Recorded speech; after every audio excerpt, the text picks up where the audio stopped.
എല്ലാവർക്കും ക്രിസ്തുയേശുവിന്റെ നാമത്തിൽ വന്ദനം ചൊല്ലുകയാണ്. പ്രിയമുള്ളവരെ, ഇന്ന് രാത്രിയിലെ ചിന്താവിഷയം എന്ന് പറയുന്നത് ഈ വേദഭാഗത്തിൽ നിന്നും 3 ഭാഗങ്ങളായിട്ടാണ് നമ്മൾ തിരിക്കാൻ പോകുന്നത്. ഒന്ന്, അതിനകത്ത് ക്ഷമ എന്നൊരു പദം നമുക്ക് കാണാൻ കഴിയും. 2, നമ്മൾ വായിച്ചതിനകത്ത് ഉപവാസം എന്ന വിഷയത്തെ നമുക്ക് കാണാൻ കഴിയും. 3-മത് നമ്മൾ നിധി എന്ന പദമാണ് കാണുന്നത്. അപ്പൊ ഈ 3 പദങ്ങൾ നമ്മുടെ മനസ്സിൽ ഇരിക്കണം: ക്ഷമ, ഉപവാസം, അതുപോലെ നിധി.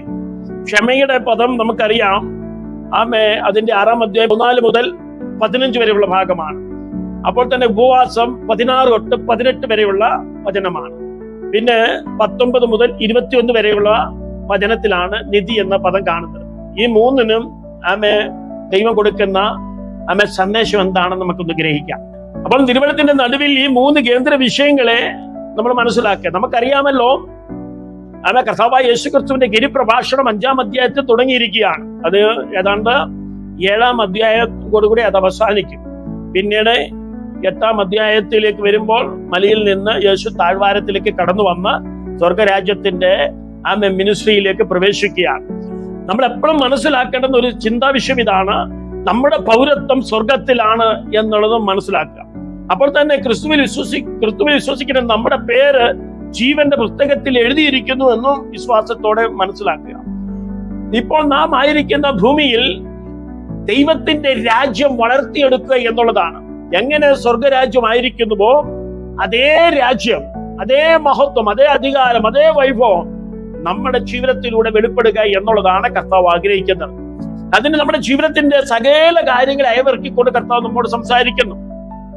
ക്ഷമ എന്ന് പറയുന്നത് രാജ്യബന്ധങ്ങളുടെ ഹൃദയമിടിപ്പാണ് എന്നാണ് പറയുന്നത്. രാജ്യത്തെ, അത് സ്വർഗ രാജ്യവുമായിട്ടുള്ള ബന്ധത്തിൽ നമ്മുടെ ഒരു ഹൃദയത്തിന്റെ മിടിപ്പാണ് എന്ന് ക്ഷമ എന്ന് പറയുന്നത്. യേശു എന്താണ് പറയുന്നത്? നിങ്ങൾ മനുഷ്യരോട് അവരുടെ അതിക്രമങ്ങൾ ക്ഷമിക്കുന്നുവെങ്കിൽ നിങ്ങളുടെ സ്വർഗസ്ഥനായ പിതാവ് നിങ്ങളോട് ക്ഷമിക്കുമെന്നാണ്. എന്നാൽ നിങ്ങൾ മനുഷ്യരോട് അവരുടെ അതിക്രമങ്ങൾ ക്ഷമിക്കുന്നില്ലെങ്കിൽ നിങ്ങളുടെ പിതാവ് നിങ്ങളുടെ അതിക്രമങ്ങൾ എന്ത് ചെയ്യത്തില്ല? ക്ഷമിക്കൽ. എല്ലാവരും എന്നോട് ചേർന്ന് പറയാം. അപ്പൊ മനുഷ്യരുടെ അതിക്രമങ്ങൾ, മനുഷ്യർ ചെയ്യുന്ന പാപങ്ങളെ എങ്ങനെ നമുക്ക് പരിഹരിക്കാൻ കഴിയുമെന്ന് ഇവിടെ കർത്താവ് ഓർമ്മിപ്പിക്കുക. ഓക്കെ, അപ്പൊ ക്ഷമിക്കുവാനുള്ള ഒരു വലിയ ആഹ്വാനം നമുക്ക് ദൈവം നൽകുന്നു. പ്രിയമുള്ളവരെ, നമ്മൾ മനസ്സിലാക്കുക, ക്ഷമ എന്ന് പറയുന്നത് ഒരു നിർദ്ദേശമല്ല, അത് ദൈവത്തിന്റെ രാജ്യത്തിലെ ജീവിക്കുന്ന ഒരു ദൈവ പൈതന്റെ അവസ്ഥയാണ് എന്ത് ക്ഷമ എന്ന് പറയുന്നത്. അപ്പോൾ തിരുവചനത്തിൽ പഠിക്കുന്നത് ഇങ്ങനെ: മനുഷ്യൻ പാപം ചെയ്തുകൊണ്ടിരിക്കുന്നു, അതിക്രമങ്ങൾ ചെയ്തുകൊണ്ടിരിക്കുന്നു, മനുഷ്യൻ തെറ്റായ ചുവടുവയ്പ്പുകൾ ചെയ്യുന്നു, മനുഷ്യൻ പാപത്തിൽ നിലനിൽക്കുന്നു, മനുഷ്യൻ ധാർമ്മിക പരാജയത്തിലേക്ക് നീങ്ങുന്നു. അപ്പോൾ നമുക്ക് എന്താ സംഭവിക്കുന്നത്? നമ്മുടെ ജീവിതത്തിൽ മുറിവേൽക്കാനിടയാകും, നമ്മളെ ഒറ്റിക്കൊടുക്കാനിടയാകും, നമ്മളെ നിരാശരാക്കാനിടയാകും. എപ്പോഴും നമ്മുടെ ജീവിതത്തിൽ വെല്ലുവിളി ഉയരുകയാണ് നമ്മുടെ സമൂഹത്തിലെ ധാർമ്മിക പരാജയങ്ങൾ നിമിത്തമെന്ന് നമ്മൾ മനസ്സിലാക്കുക. എന്തുകൊണ്ട് നമുക്ക് ക്ഷമിക്കാൻ കഴിയാതെ പോകുന്നു? കാരണം നമുക്ക് ക്ഷമിക്കാൻ കഴിയാതെ പോകുന്നതിന്റെ കാരണം എന്താ പറഞ്ഞാൽ, അധാർമികത വർദ്ധിച്ചിരിക്കുന്നത് കൊണ്ടാണ്, ആളുകളുടെ തെറ്റായ ചുവടുവെപ്പുകൾ കൊണ്ടാണ്, തെറ്റിദ്ധാരണകൾ കൊണ്ടാണ് എന്ന് നമുക്ക് തിരിച്ചറിയാൻ കഴിയും. അതുകൊണ്ട് നമ്മളെ കുറിച്ച് അവജ്ഞാതി പറയുമ്പോൾ, അതുപോലെ തന്നെ നമ്മളെ കുറിച്ച് പരദൂഷണം പറയുമ്പോൾ, നമുക്ക് വിരോധമായി ദോഷം ചെയ്യുമ്പോൾ നമ്മുടെ ഹൃദയം വേദനിക്കുന്ന ഈ ഒരു ചിത്രം നമുക്ക് തള്ളിക്കളയാൻ പറ്റത്തില്ല. അതുകൊണ്ട് തിരുവചനം പറയുന്നു, നിങ്ങൾ ക്ഷമിച്ചാൽ മതിയാകുകയുള്ളൂ. നിങ്ങൾ അതിക്രമക്കാരോട് ക്ഷമിക്കണം, തെറ്റായ ചൂടുവെപ്പുകളിലൂടെ നടക്കുന്നവരോട് ക്ഷമിക്കണം, നിങ്ങൾ ധാർമ്മിക പരാജയത്തിൽ അടിമപ്പെട്ടവരോട് ക്ഷമിക്കണം എന്നുള്ള ഒരു ആഹ്വാനമാണ് ദൈവം നൽകുന്നത്. എന്നിട്ട് യേശു പറയുന്നു, നിങ്ങൾ ക്ഷമിച്ചാൽ നിങ്ങളോട് എന്ത് ചെയ്യും? ക്ഷമിക്കപ്പെടും. ഹല്ലേലൂയ. നിങ്ങൾ ക്ഷമിക്കാൻ വിസമ്മതിച്ചാൽ നിങ്ങളോട് എന്ത് ചെയ്യത്തില്ല? ക്ഷമിക്കപ്പെടുകയില്ല എന്നാണ്. ഇവിടെ നമുക്ക് ദൈവം ആളുകളെ തന്നിരിക്കുന്ന എന്തിനാണെന്നറിയാമോ? നമ്മുടെ സ്വഭാവം രൂപീകരിക്കപ്പെടാനാണ്. ചിലപ്പോൾ നമ്മുടെ കുടുംബത്തിൽ തന്നെയാണ്. ചിലരൊക്കെ പറയാറുണ്ട്, കല്യാണം കഴിച്ച് തന്നെ അബദ്ധമായി പോയി, ഞാൻ ഇങ്ങനെയൊന്നും അല്ലായിരുന്നു കണ്ടത്. അപ്പോൾ മനസ്സിലാക്കേണ്ടത്, നമ്മുടെ സ്വഭാവ രൂപാന്തരം നമ്മുടെ കുടുംബത്തിൽ തന്നെ തുടങ്ങും. നമ്മൾക്ക് നൽകുന്ന അയൽവാസികൾ നല്ലതല്ല എന്ന് പറയുന്ന ഒരു ചിത്രം കാണുന്നില്ലയോ? നമ്മുടെ കൂട്ടുവിശ്വാസികൾ നല്ലതല്ലെന്നും, അല്ലെങ്കിൽ നമ്മുടെ ബിസിനസ് മേഖലയിലുള്ള ആളുകൾ നല്ലതല്ലെന്നൊക്കെ പറയുമ്പോൾ അങ്ങനെയുള്ള ആളുകളെ സംജാതമാക്കുന്നതിന്റെ കാരണം എന്താണെന്നറിയാമോ? ഈ ലോകത്തിൽ വെച്ച് ദൈവം നമുക്കൊരു ട്രെയിനിങ് തരികയാണ്. എന്ത് ട്രെയിനിങ്? ക്ഷമ എന്നുള്ള ജീവിതത്തിന്റെ ആ പാഠം നമ്മൾ പഠിക്കണമെന്ന് ദൈവം ഇവിടെ മുന്നറിയിപ്പ് നൽകിയ. ഈശ്വരകരങ്ങളെ ഉയർത്തി ദൈവത്തിന് സ്തോത്രം ചെയ്താണ്. അതുകൊണ്ട് ക്ഷമ എന്ന ശ്രേഷ്ഠമേറിയ ഈ മൂല്യം ദൈവരാജ്യത്തിന്റെ ഒരു ഭാഗമായി ഇരിക്കെ നമുക്ക് ചുറ്റുമുള്ള ആളുകൾ എത്ര വളരെ മോശപ്പെട്ട ആളുകളാണെങ്കിലും നാം ക്ഷമിച്ചേ മതിയാകുള്ളൂ എന്ന് ഇവിടെ വ്യക്തമാകുകയാണ്. ക്ഷമ എന്ന് പറയുന്നത് ദൈവരാജ്യ സുവിശേഷത്തിന്റെ ഒരു ഹൃദയമിടിപ്പാണ് എന്ന് മറന്നു പോകരുത്. ക്ഷമിക്കപ്പെട്ട ആളുകൾക്ക് ക്ഷമയുടെ അനുഗ്രഹം അനുഭവിക്കാൻ കഴിയും. പ്രിയമുള്ള ദൈവമക്കളെ, മനസ്സിലാക്കുക, ദൈവത്തിന്റെ കരുണ നാം യഥാർത്ഥത്തിൽ അനുഭവിച്ചിട്ടുണ്ടെങ്കിൽ നിശ്ചയമായും ദൈവത്തിന്റെ അനുഗ്രഹത്തിന്റെ ഒഴുക്കാണ് ഇവിടെ നടക്കുന്നത്. ഇന്ന് രാത്രി നമ്മൾ മനസ്സിലാക്കണം, ദൈവത്തിന്റെ കരുണ, എല്ലാവരും ചേർന്ന് പറഞ്ഞത്, ദൈവത്തിന്റെ കരുണ യഥാർത്ഥത്തിൽ നമ്മൾ അനുഭവിച്ചിട്ടുണ്ടെങ്കിൽ എന്താ ഇവിടെ ഒഴുകാൻ പോകുന്നതെന്ന് അറിയാമോ? ദൈവരാജ്യത്തിന്റെ അനുഗ്രഹമാ ഒഴുകുന്നത്. ഹല്ലേലൂയ. അതുകൊണ്ട് ക്ഷമയെ നമ്മൾ ഒരിക്കലും തടഞ്ഞു നിർത്താൻ പാടില്ല. ക്ഷമ നമ്മൾ തടഞ്ഞു നിർത്തിയാൽ ദൈവത്തിന്റെ കരുണയെ നാം നിഷേധിക്കുകയാണെന്നുള്ളത് ദൈവമക്കൾ ഓർക്കാനിടയാകണം. അതുകൊണ്ട് ക്ഷമയുടെ ബിബ്ലിക്കലായിട്ടുള്ള അറിവെന്ന് പറയുന്നത് എന്താണെന്നറിയാമോ? നാം നമ്മുടെ ജീവിതത്തിലെ അനുഗ്രഹത്തെ തടസ്സം ചെയ്യരുത്. അതിനെ ഒഴുക്കി വിടുവാൻ, ദൈവത്തിന്റെ അനുഗ്രഹം നമ്മളിലൂടെ ഒഴുക്കി വിടുവാൻ നാം ക്ഷമയെ സ്വീകരിച്ചേ മതിയാകുകയുള്ളൂ. ക്ഷമ ദൈവത്തിന്റെ രാജ്യത്തിന്റെ ഘടകമാണ്. അതിനെ ഒരിക്കലും തടഞ്ഞു നിർത്തരുത്. നമ്മുടെ കുഞ്ഞുങ്ങളോട് ക്ഷമിക്കണം, നമ്മുടെ മാതാപിതാക്കളോട് ക്ഷമിക്കണം, നമ്മുടെ ഭർത്താവിനോട് ക്ഷമിക്കണം, നമ്മുടെ ഭാര്യയോട് ക്ഷമിക്കണം, നമ്മുടെ പാസ്റ്റർമാരോട് ക്ഷമിക്കണം. നമുക്ക് വിരോധമായി നിൽക്കുന്ന ഈ എല്ലാ താളപ്പിഴകൾ ഉണ്ടാക്കുന്ന ആളുകളോട് നമ്മൾ ക്ഷമിക്കണം. ഹലോ, അതുകൊണ്ട് നമുക്ക് ക്ഷമയിലൂടെ മാത്രമേ വിജയം കൈവരിക്കാൻ കഴിയുകയുള്ളൂ എന്ന് ഇന്ന് രാത്രി കർത്താവിനെ ഓർമ്മിപ്പിക്കുകയാണ്. ക്ഷമിക്കാതെ നമ്മൾ ഇരുന്നു കഴിഞ്ഞാൽ അത് അവിശ്വാസത്തെ വെളിപ്പെടുത്തുകയാണ്. ക്ഷമിക്കാൻ നമുക്ക് കഴിയുന്നില്ലെങ്കിൽ ഒരിക്കലും ദൈവത്തിന്റെ മുമ്പാകെ നമ്മുടെ പാപങ്ങളെ ഏറ്റുപറയുവാൻ നമുക്ക് കഴിയുകയില്ല. അതുകൊണ്ട് ക്ഷമിക്കുന്ന ഒരു ദൈവ പൈതലിന് മാത്രമേ ദൈവമുമ്പാകെ കടന്നു വന്ന് കർത്താവേ എന്റെ പാപങ്ങളെ ക്ഷമിക്കണമേ എന്ന് പറയാൻ കഴിയുള്ളൂ. അതുകൊണ്ട് ക്ഷമ എന്ന് പറയുന്നത് ഒരു കുടുംബ അനുഗ്രഹമാണ്, ഒരു വ്യക്തിഗത അനുഗ്രഹമാണ്. ക്ഷമിക്കുക എന്ന് പറഞ്ഞാൽ നമ്മുടെ പിതാവിനെ പ്രതിഫലിപ്പിക്കുകയാണ്. എല്ലാവരും ആമേൻ പറഞ്ഞാൽ ക്ഷമിക്കുക എന്ന് പറഞ്ഞാൽ നമ്മുടെ പിതാവിനെ എന്ത് ചെയ്യുക? പ്രതിഫലിപ്പിക്കുകയാണ്. ഹല്ലേലൂയ. അതുകൊണ്ടാണ് ലൂക്കോസിന്റെ സുവിശേഷത്തിൽ 6:36 പറയുന്നത് പോലെ എന്താണ് പറയുന്നത്? നിങ്ങളുടെ പിതാവ് കരുണയായിരിക്കുന്നത് പോലെ നിങ്ങളും കരുണയുള്ളവനായിരിക്കുക. അപ്പോൾ പിതാവിനെ പ്രതിഫലിപ്പിക്കണമെങ്കിൽ നമ്മളിൽ എന്തുണ്ടാകണം? പറഞ്ഞാണ്, ഹലോ, കരുണയുണ്ടായിരിക്കണം, ക്ഷമയുണ്ടായിരിക്കണം. ഹല്ലേലൂയ. അതിന് കർത്താവ് ഒരു ഉദാഹരണം പറയുന്നുണ്ട്. ക്ഷമിക്കാത്ത ദാസന്റെ ഉപമയെ കുറിച്ച് വിശുദ്ധ വേദപുസ്തകത്തിൽ വ്യക്തമായി സംസാരിക്കുന്നുണ്ട്. മത്തായി സുവിശേഷം 18 21 മുതൽ 25 വരെയുള്ള വചനത്തിൽ നമുക്ക് അവിടെ എന്താണ് കാണാൻ കഴിയുന്നത്? ഈ ദാസൻ തന്റെ യജമാനന് 10 താലന്ത് കടപ്പെട്ടിരിക്കുന്നു. ഇന്നത്തെ കണക്കനുസരിച്ച് കോടിക്കണക്കിന് രൂപ യജമാനന് ദാസൻ കൊടുക്കേണ്ടിയിരിക്കുന്നു. പക്ഷെ അവിടെ നമ്മൾ കാണാൻ കഴിയുന്നത് ഈ ദാസന് കീഴ്പ്പെട്ടിരിക്കുന്ന വേറൊരാള് ഏതാണ്ട് 100 ദിനാറിന് കടപ്പെട്ടിരിക്കുന്നു.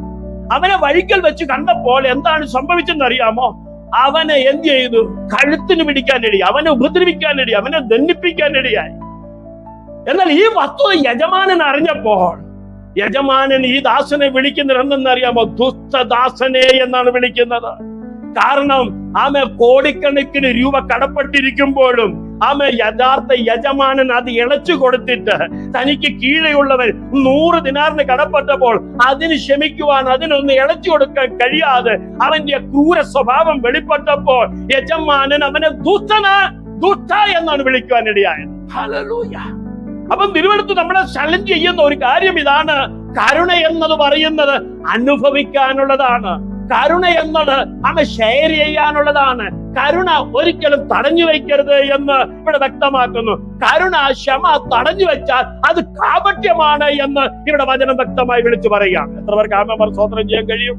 അതുകൊണ്ട് ദൈവത്തിന്റെ ക്ഷമ എന്ന് പറയുന്നത് ദൈവത്തിന്റെ രാജ്യത്തിന്റെ ഒരു ഘടകമാണ്. അത് നമുക്ക് മാത്രം ദൈവം അവകാശപ്പെടുവാൻ അനുവദിച്ചു തന്നിരിക്കുകയാണ്. അതുകൊണ്ട് പക്വതയില്ലാത്ത ആളുകളെ കാണുമ്പോൾ,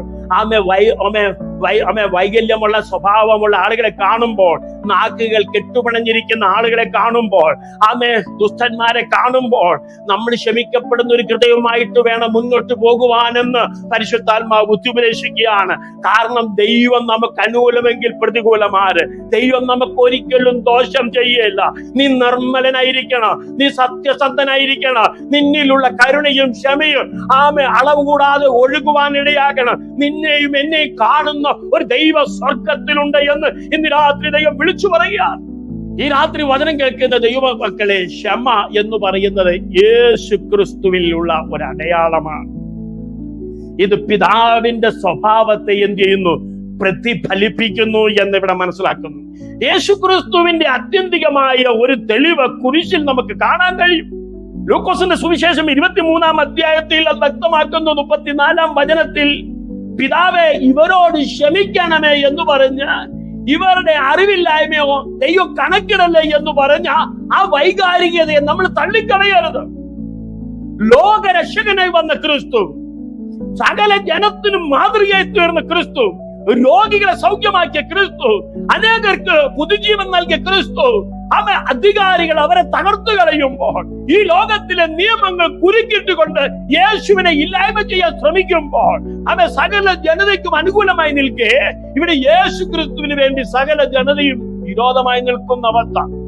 നോക്കണം, അന്നത്തെ ഭരണകൂടത്തിന് നടുവിൽ സകല ജനതയും വിരോധമായി നിന്നെങ്കിലും സ്നേഹിതം അനുഭവിച്ചവർ ഒരു കൂട്ടർ അവിടെ ഉണ്ട്, കരുണ അനുഭവിച്ചവർ ഒരു കൂട്ടർ അവിടെ ഉണ്ട്, സൗഖ്യം അനുഭവിച്ചവർക്ക് ഒരു കൂട്ടർ അവിടെയുണ്ട്.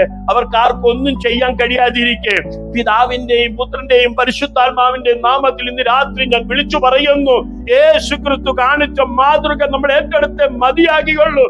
അവിടുന്ന് ഇങ്ങനെ വിളിച്ചു പറയുന്നു, പിതാവേ അവരോട് ക്ഷമിക്കണമേ, അവർ ചെയ്യുന്നത് എന്തെന്നറിയാൽ എന്നൊരു പദം നമുക്ക് അവിടെ കാണാൻ കഴിയും. അപ്പൊ അറിവില്ലായ്മയാണ് ആളുകൾ നമ്മളെ കുറിച്ച് ദൂഷണം ചെയ്യുന്നത്. അറിവില്ലായ്മയാണ് ആളുകൾ നമ്മളെ കുറിച്ച് എന്ത് ചെയ്യുന്ന അപവാദം പറയുന്നത്. അറിവില്ലായ്മയാണ് ആളുകൾ നമുക്കെതിരെ അപഖ്യാതി പറയുന്നത്, നമ്മളെ നിയമത്തിൽ കൊടുക്കുന്നത്. യഥാർത്ഥത്തിൽ ദൈവത്തെ കുറിച്ചുള്ള ഒരു അറിവ് ഇവർക്കുണ്ടെങ്കിൽ, ദൈവരാജ്യത്തെ കുറിച്ച് ഒരു അറിവ് ഇവർക്കുണ്ടെങ്കിൽ ഇവർ ഒരിക്കലും അങ്ങനെ ചെയ്യത്തില്ല. ഇന്നും ക്രൈസ്തവ സമൂഹത്തിൽ തങ്ങൾക്കുള്ള ദൈവിക അറിവ് അവർക്ക് അറിയാതിരിക്കെ പലരും ലോകപരമായിട്ടാണ് ജീവിക്കുന്നത്. അവർ തങ്ങളുടെ വിലയേറിയ നന്മകളെ, സമ്പത്തുകളെ, ആത്മീയ മൂല്യങ്ങളെ, ദൈവത്തെ കുറിച്ച് അറിവില്ലാത്തതുകൊണ്ട് അവർ നശിപ്പിച്ചു കളയുന്നു. അതുകൊണ്ട് ഇന്ന് രാത്രി ദൈവമക്കളെ നമ്മൾ മനസ്സിലാക്കണം, നമ്മൾ ദൈവത്തിന്റെ മക്കളാണ്, ദൈവത്തിന്റെ ദാസന്മാരാണ്, പുത്രന്മാരാണെന്നുള്ള തിരിച്ചറിവ് ഇന്ന് രാത്രി നമുക്കുണ്ടാകണം. വിശുദ്ധ കരങ്ങൾ ഉയർത്തി ഒരിക്കലും ദൈവത്തിന് സ്തോത്രം ചെയ്താട്ട് ഹല്ലേലൂയ. നമ്മുടെ ജീവിതത്തിൽ പിതാവിനെ പ്രതിഫലിപ്പിക്കാനിടയാണ്. ആമേൻ. നമ്മുടെ ജീവിതത്തിൽ ക്ഷമിക്കാൻ നമുക്ക് കഴിയണം. ക്ഷമ ഒരു അനുഗ്രഹമാണ്. അത് തടഞ്ഞു നിർത്തരുത്. അത് അതിന്റെ മഹത്വത്തോടെ ഒഴുക്കി വിടണം. നമ്മളെ കാണുന്നവർ ക്രിസ്തുവിനെ കാണാൻ ഇടയാകണം എന്ന് ദൈവവചനം ഇവിടെ ഓർമ്മിപ്പിക്കുന്നു. കാരണം നമ്മുടെ ജീവിതത്തിലെ പാപങ്ങളെ നമുക്ക് മേൽ ഒരു വിടുതൽ ഉണ്ടാകണമെങ്കിൽ, ഒരു ക്ഷമയുണ്ടാകണമെങ്കിൽ, ദൈവത്താൽ ഒരു വിടുതൽ ഉണ്ടാകണമെങ്കിൽ നാം നമ്മുടെ അതിക്രമക്കാരോട് നാം നമുക്ക് വിരോധമായി നിൽക്കുന്നവരോട് ക്ഷമിക്കാൻ കഴിയണമെന്ന് ഇവിടെ ദൈവവചനം നമ്മളെ ഓർമ്മിപ്പിക്കുക. അതുകൊണ്ട് തിരുവഴുത്ത് പറയുന്നത് ഇങ്ങനെയാണ്, മറ്റുള്ളവരോട് നമ്മൾ ക്ഷമിക്കുമ്പോൾ ഒരുപക്ഷെ നമ്മളെ ഞെരുക്കുന്ന ഒരു ഭാരമായി മാറിയേക്കാം. ഹല്ലേലൂയ. നമുക്ക് ഒരിക്കലും സഹിക്കാൻ കഴിയാത്ത ഒരു വികാരമായി മാറിയേക്കാം. പക്ഷേ പിതാവിനെ ഓർക്കുമ്പോൾ, പിതാവിങ്കിൽ നിന്നുള്ള ശ്രേഷ്ഠതയും മഹത്വവും ഓർക്കുമ്പോൾ, പ്രിയ ദൈവമക്കളെ, നാം ക്ഷമയെന്ന മഹത്വത്തെ ഇവിടെ വെളിപ്പെടുത്തിയേ മതിയാകുകയുള്ളൂ. അതുകൊണ്ട് ക്ഷമിക്കുന്ന ഒരു വ്യക്തി, അവന്റെ കുടുംബം അനുഗ്രഹിക്കപ്പെടും. ക്ഷമിക്കുന്ന ഒരു സഭ വളർച്ചയുടെ പാത പിന്തുടരുവാനിടയാകും. ക്ഷമിക്കുന്ന ഒരു കുടുംബമുണ്ടെങ്കിൽ അവിടെ ശക്തമായ ദൈവിക അറിവ് വെളിപ്പെടുവാനിടയാകും. വിശ്വസിക്കുന്നവർ ആമേൻ പറഞ്ഞ് ദൈവത്തെ സ്തുതിച്ചാണ്. അതുകൊണ്ട് ഇന്ന് നമ്മുടെ ഇടയിൽ സംഭവിച്ചിരിക്കുന്നത് വ്യാജമായ സുവിശേഷമാണ്. കൈപ്പേറിയ സുവിശേഷമാണ്. അതുകൊണ്ട് സഭയെ ഭിന്നിപ്പിക്കുന്ന, കുടുംബങ്ങളെ ഭിന്നിപ്പിക്കുന്ന, വ്യക്തികളെ ദൈവത്തിൽ നിന്ന് അകറ്റുന്ന വ്യാജമായ എല്ലാ സന്ദേശങ്ങളെയും നമ്മൾ വേണ്ട എന്ന് പറയുവാൻ നാം തയ്യാറാകണമെന്ന് ഇന്ന് രാത്രി പരിശുദ്ധാത്മാവ് നമ്മുടെ ബുദ്ധി പറയുകയാണ്. ഹല്ലേലൂയ. ഇന്ന് രാത്രി ദൈവസന്നിധി കടന്നു വന്നിരിക്കുന്ന ദൈവമക്കളെ, അടുത്ത ഒരു വിഷയം എന്ന് പറയുന്നത് ഉപവാസമാണ്. എന്താണ് ഉപവാസത്തെ കുറിച്ച് നമ്മൾ ചിന്തിക്കേണ്ടത്? 16 മുതൽ 18 വരെയുള്ള വചനങ്ങൾ നമുക്ക് മനസ്സിലാക്കാം. അവിടെ ഇങ്ങനെ നമുക്ക് വായിക്കാൻ കഴിയുന്നുണ്ട്. നിങ്ങൾ ഉപവസിക്കുമ്പോൾ എന്താണ് പറയുന്നത്? കപട നാട്യക്കാരെ പോലെയാകരുത്. എന്നാൽ നിങ്ങൾ ഉപവസിക്കുമ്പോൾ നിങ്ങളുടെ തലയിൽ എന്ത് ചെയ്യണം? ദൈവത്താലുള്ള ഒരു അഭിഷേകമുണ്ട് എന്ന് തിരിച്ചറിയണം. അതെ, എണ്ണ ഒഴിച്ച് മുഖം കഴുകാനിടയാക്കി. അങ്ങനെ നിങ്ങൾ ഉപവസിക്കുന്നതായി മനുഷ്യർക്ക് ഒരിക്കലും എന്ത് ചെയ്യരുത്? ദൃശ്യമാകരുത്, വെളിപ്പെടുത്തരുത് എന്ന് പറയാൻ. രഹസ്യത്തിലുള്ള നിങ്ങളുടെ പിതാവ്, രഹസ്യത്തിൽ കാണുന്ന നിങ്ങളുടെ പ്രാർത്ഥന, ഉപവാസം, ദാനധർമ്മം, ഇവയെല്ലാം ദൈവം പരസ്യമായി പ്രതിഫലം നൽകുമെന്ന് ഇവിടെ വ്യക്തമാക്കിയാണ്. അപ്പൊ ഉപവാസം എന്നുള്ള വിഷയത്തെ കർത്താവ് ശക്തവും വ്യക്തവുമായി ദൈവജനത്തിന് മാതൃകയായി മാറി എന്നുള്ളത് നമ്മൾ മറന്നു പോകരുത്. യേശു കർത്താവ് തന്റെ വ്യക്തിപരമായ ജീവിതത്തിൽ 40 ദിവസം ഉപവസിച്ചു. തന്നെ 40 ദിവസത്തെ ഉപവാസം ഒരു വലിയ പ്രഖ്യാപനമായിരുന്നില്ല. അത് പിതാവുമായിട്ടുള്ള ഒരു അഭേദ്യ ബന്ധത്തിലേക്ക് മാറുവാൻ യേശു ക്രിസ്തു ഇവിടെ മരുഭൂമി തെരഞ്ഞെടുക്കുവാനിടയായി, ഏകാന്തമായ സ്ഥലം തെരഞ്ഞെടുക്കുവാനിടയായി. ഓരോ ദിവസവും പരീക്ഷകൾ ഉണ്ടായിരുന്നു, ഓരോ ദിവസവും പ്രലോഭനങ്ങൾ ഉണ്ടായിരുന്നു. പക്ഷെ ഈ ഉപവാസത്തിൽ യേശു വിജയം കൈവരിച്ചു എന്നുള്ളത് വ്യക്തമായ ഒരു ചിത്രമാണ്. അതുകൊണ്ട് വേദപുസ്തകം പഠിക്കുന്നവർക്കറിയാം, പരീക്ഷന്മാർ പലപ്പോഴും ആഴ്ചയിൽ 2 തവണ എന്ത് ചെയ്തിരുന്നു? ഉപവസിച്ചിരുന്നു. നമുക്ക് കാണാൻ കഴിയും. അവരെന്താണ് ചെയ്തത് നിങ്ങൾക്കറിയാമോ? അവരിൽ ചിലരൊക്കെ എന്ത് ചെയ്യും? മുഖം വികൃതമാക്കുവാനിടയാകും, തലയിൽ ചാരം പൂശുവാനിടയാകും. ആളുകൾ അവരെ എന്ത് ചെയ്യണം? അഭിനന്ദിക്കാൻ വേണ്ടി അവർ ദുഃഖിതരായി നടക്കുന്നു. അതുകൊണ്ട് യേശു പറയുന്നു, അവർക്കുള്ള പ്രതിഫലം ലഭിച്ചു എന്നാണ്. അവർക്ക് ആളുകളിൽ നിന്നുള്ള പ്രശംസയും സ്തുതിയും അഭിമാനമായ വാക്കുകളും അവർക്ക് കിട്ടണം. അതുകൊണ്ട് അവർക്ക് ഒരിക്കലും ദൈവത്തിങ്കിൽ നിന്നും എന്ത് ലഭിക്കത്തില്ല? പ്രതിഫലം ലഭിക്കത്തില്ല എന്ന് യേശു വ്യക്തമായി ഇവിടെ ഓർമ്മിപ്പിക്കുകയാണ്. അതുകൊണ്ട് ഉപവാസം എന്നുള്ള പദം ഉപയോഗിക്കുമ്പോൾ തന്നെ അത് രഹസ്യമായിരിക്കണമെന്ന് ഇവിടെ കർത്താവ് ഓർമ്മിപ്പിക്കുകയാണ്. കാരണം നമുക്ക് പ്രതിഫലം ദൈവത്തിൽ നിന്ന് ലഭിക്കണം. അതുകൊണ്ട് ദൈവത്തിൽ നിന്ന് ലഭിക്കേണ്ടതായതുകൊണ്ട് ദൈവമക്കൾ ഇവിടെ ഉപവസിക്കേണ്ടത് ഒരു അനുഗ്രഹമാണ് എന്ന് കർത്താവ് ഇവിടെ ഓർമ്മിപ്പിക്കുകയാണ്. യേശു ഉപവാസം ഏറ്റെടുക്കുന്നുവെങ്കിൽ അത് നിശ്ചയമായും അവന്റെ സ്വന്തം താല്പര്യമാണ് എന്ന് പറഞ്ഞാൽ ദൈവത്തോടുള്ള നീതി നിർവഹമായ പ്രവൃത്തി ചെയ്യേണ്ടതിന് അവൻ തെരഞ്ഞെടുത്ത ഒരു അനുഗ്രഹമാണ്, ഒരു ഉദ്ദേശമാണ്, ഒരു മാർഗമാണ് യേശു ഉപവാസത്തിലൂടെ തിരിച്ചറിയുന്നത്. അതുകൊണ്ട് യഥാർത്ഥത്തിൽ ഉപവാസം എന്ന് പറയുന്നത് രഹസ്യമായി അനുഷ്ഠിക്കപ്പെടേണ്ടുന്ന ഒന്നാണ്. അത് ദൈവത്തിന്റെ കണ്ണുകൾക്ക് വേണ്ടി മാത്രമായിരിക്കണം. ദൈവത്തിങ്കലേക്ക് നോക്കുന്ന ഒരു ഉപവാസമായിരിക്കണം. ദൈവത്തിങ്കിൽ നിന്ന് പ്രതീക്ഷിക്കുന്ന ഒരു ഉപവാസമായിരിക്കണം.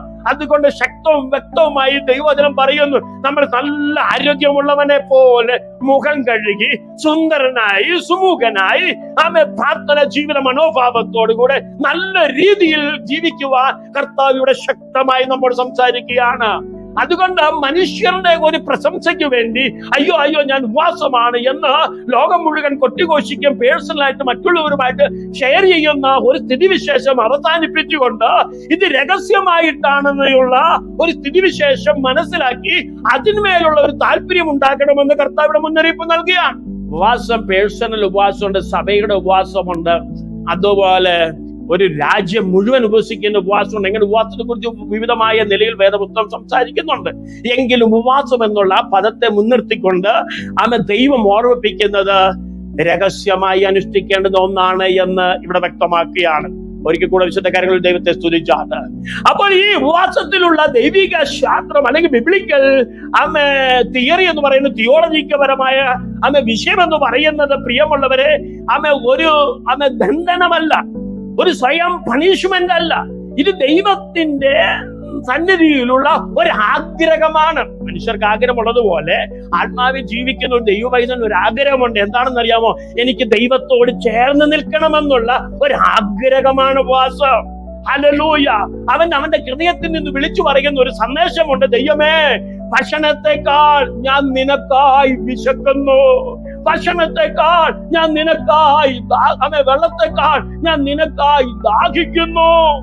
അപ്പൊ ദൈവത്തെ കൊതിക്കുകയാണ്, ദൈവത്തെ ആഗ്രഹിക്കുകയാണ്, ദൈവത്തോടുള്ള അമിതമായ സ്നേഹം വെളിപ്പെടുത്തുകയാണ്. വിശപ്പുകൾക്കപ്പുറത്ത് മാനുഷികമായ ഭക്ഷണത്തോടുള്ള ചിന്തയേക്കാൾ അപ്പുറത്ത് ദൈവത്തെ കുറിച്ചുള്ള ഒരു അറിവ്, ദൈവത്തോട് ചേർന്ന് നിൽക്കാനുള്ള ഒരു താല്പര്യം, ദൈവത്തെ കുറിച്ച് ആകാംക്ഷയോടെ ഇരിക്കുന്ന ഒരു അനുഭവത്തെയാണ് ഉപവാസം എന്ന് ഇവിടെ വ്യക്തമാക്കുന്നുണ്ട്. അപ്പൊ ഉപവാസം എന്ന് പറയുന്നത് ദൈവമക്കൾ മനസ്സിലാക്കണം, നമ്മുടെ വിശപ്പുകളെ ഒതുക്കിക്കൊണ്ട് ദൈവത്തോടുള്ള ഒരു വിശപ്പിലേക്ക്, ദാഹത്തിലേക്ക് ഒരു പുനഃക്രമീകരണം നടത്തുകയാണ്. പ്രാർത്ഥന ആഴത്തിലേക്ക് ആക്കുകയാണ്. ചിലർക്ക് ഉപവസിക്കുമ്പോൾ അന്ന് ഒരുപാട് ജോലി ചെയ്യുന്നതായിട്ട് കാണാൻ കഴിയും. അതൊരിക്കലും ദൈവത്തിന്റെ സഹായം അനുഗ്രഹവും പ്രാപിപ്പാൻ കഴിയില്ല.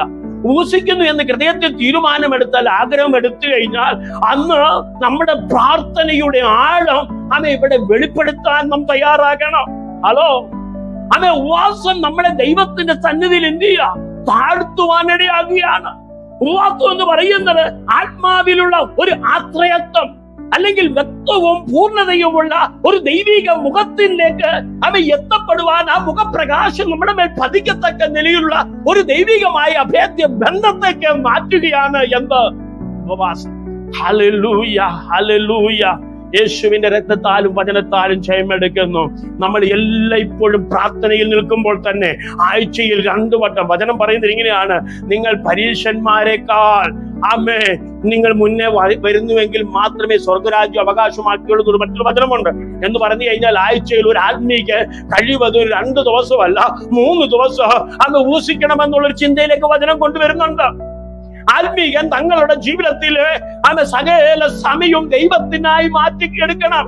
അവന്റെ പ്രാർത്ഥന എല്ലായ്പ്പോഴും ശ്വാസത്തോടു കൂടെ കൊണ്ടുപോകണം.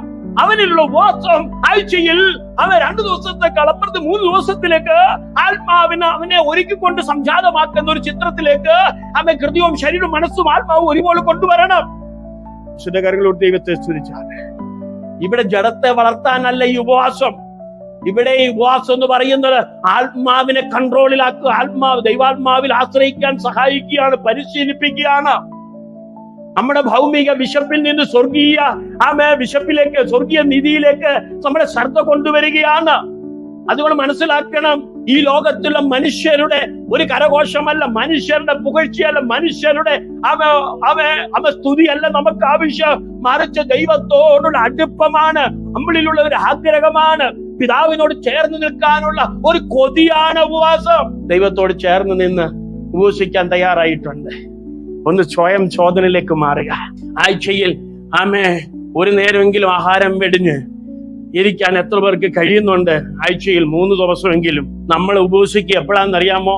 ഞാൻ ഒരു അല്പം വചനത്തിൽ നിന്ന് നിൽക്കുമ്പോൾ തന്നെ ചില കാര്യങ്ങൾ ഓർമ്മയിലേക്ക് കൊണ്ടുവരാൻ പറഞ്ഞോട്ടെ. അതിൽ നമ്മളൊക്കെ ഉപവസിക്കുന്ന എന്തിനാണ്?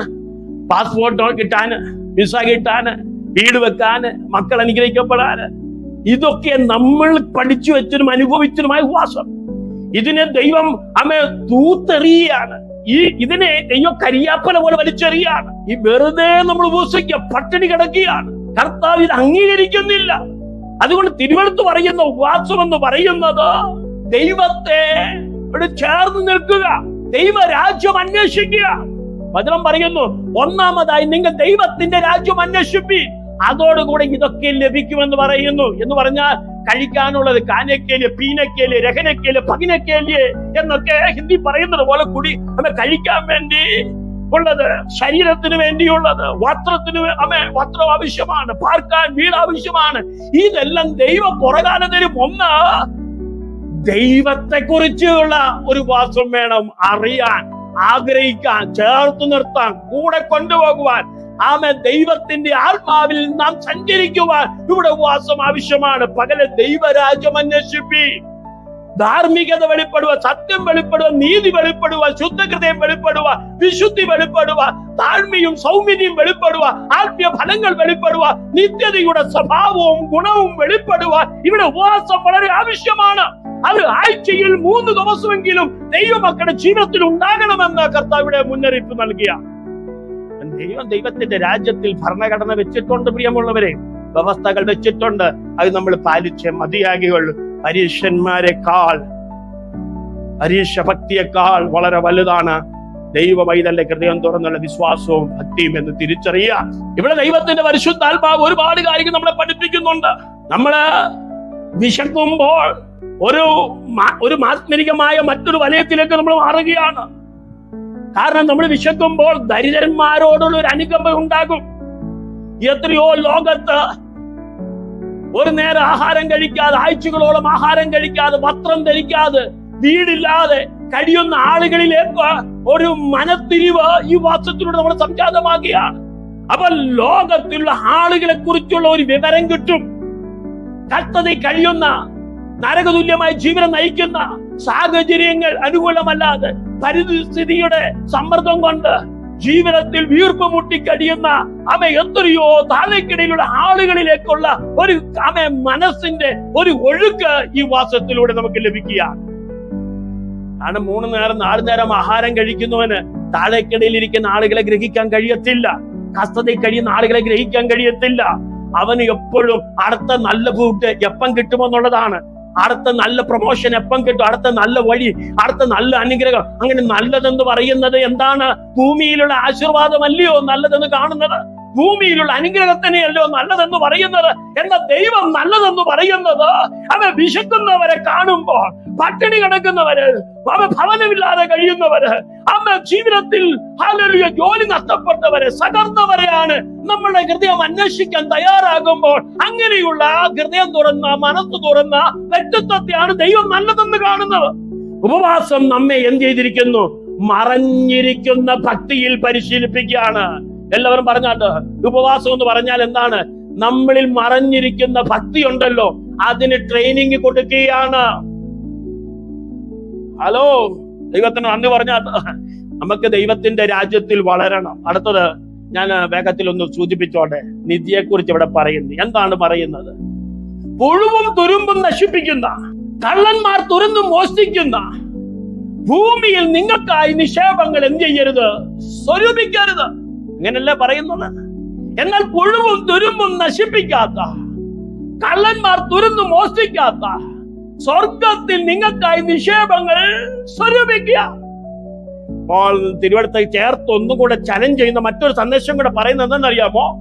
നിങ്ങളുടെ നിക്ഷേപം ഉള്ളിടത്ത് നിങ്ങളുടെ ഹൃദയം എന്ത് ചെയ്യും? ഉണ്ടാകും. നോക്കണം, എത്ര സുന്ദരമായ വചനമാണ്. നമ്മുടെ പ്രകൃതി ദൈവത്തിനറിയാം. മനുഷ്യരുടെ താഴ്ചയും അതുപോലെ തന്നെ ഉയർച്ചയും ദൈവത്തിനറിയാം. മനുഷ്യന്റെ സ്വഭാവത്തിലുള്ള വൈകല്യങ്ങളെല്ലാം ദൈവത്തിനറിയാം. അതുകൊണ്ട് ദൈവരാജ്യം വളർന്നേ മതിയാകിയുള്ളൂ. ഇതിന്റെ ചരിത്ര പശ്ചാത്തലം പഠിച്ചു കഴിഞ്ഞാൽ 1-ാം നൂറ്റാണ്ടിൽ നിധി കളപ്പുരകളിലൊക്കെ എന്ത് ചെയ്യുവാണ്? ധാന്യം കൂട്ടി വെക്കുന്നു. അലമാരകളിൽ അന്നത്തെ സിസ്റ്റം അനുസരിച്ച് അന്നത്തെ അലമാരകളിൽ അവർ വസ്ത്രങ്ങൾ ശേഖരിച്ചു വെക്കുന്നു. അതുപോലെ പെട്ടികളിലൊക്കെ വെള്ളിയും ഒക്കെ സ്വർണവും ഒക്കെ എന്ത് ചെയ്യുന്നു? ധാരാളം ഉണ്ടായിരുന്നു.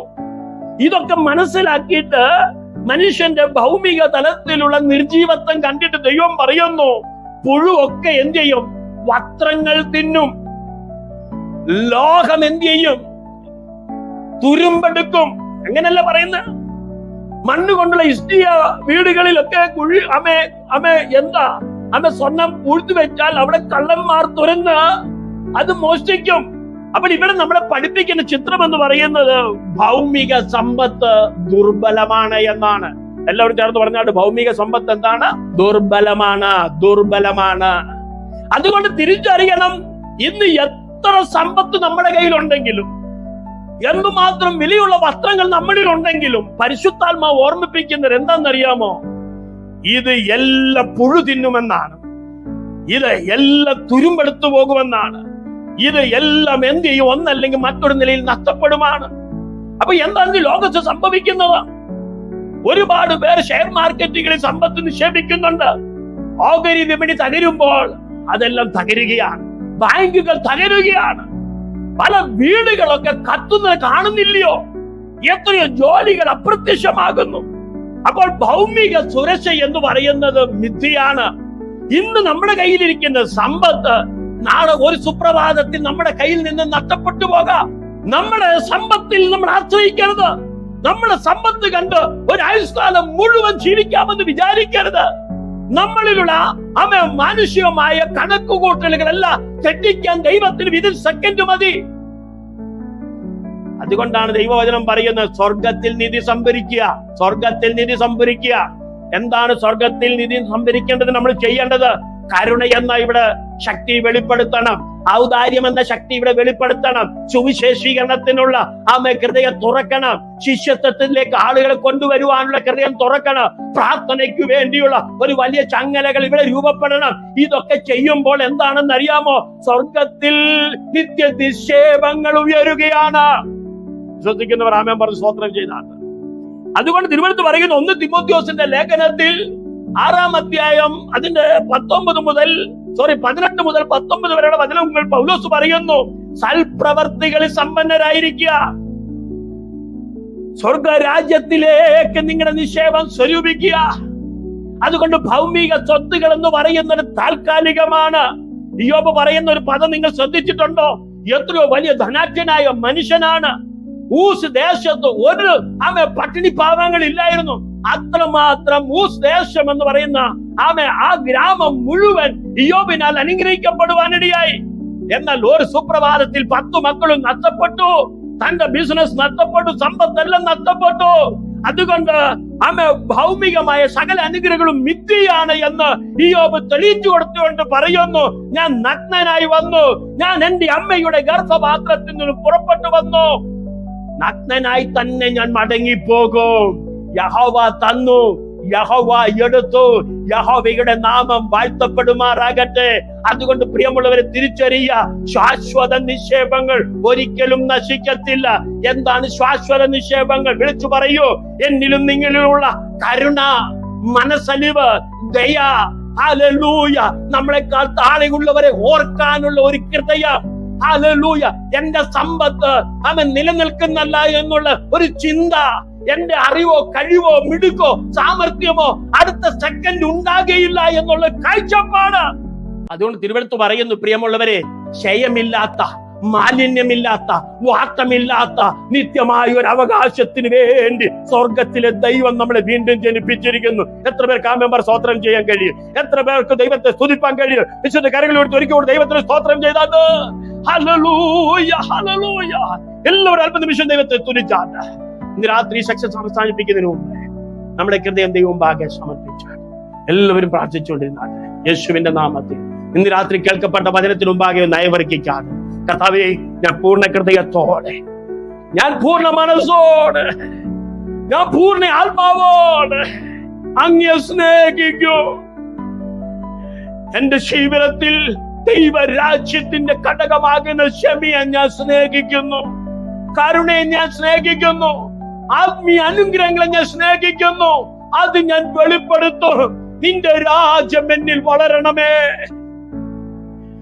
എന്നെ പോലെ തന്നെ, എന്റെ ശരീരത്തെ സ്നേഹിക്കുന്നത് പോലെ തന്നെ ഞാൻ മറ്റുള്ളവരെ സ്നേഹിക്കും.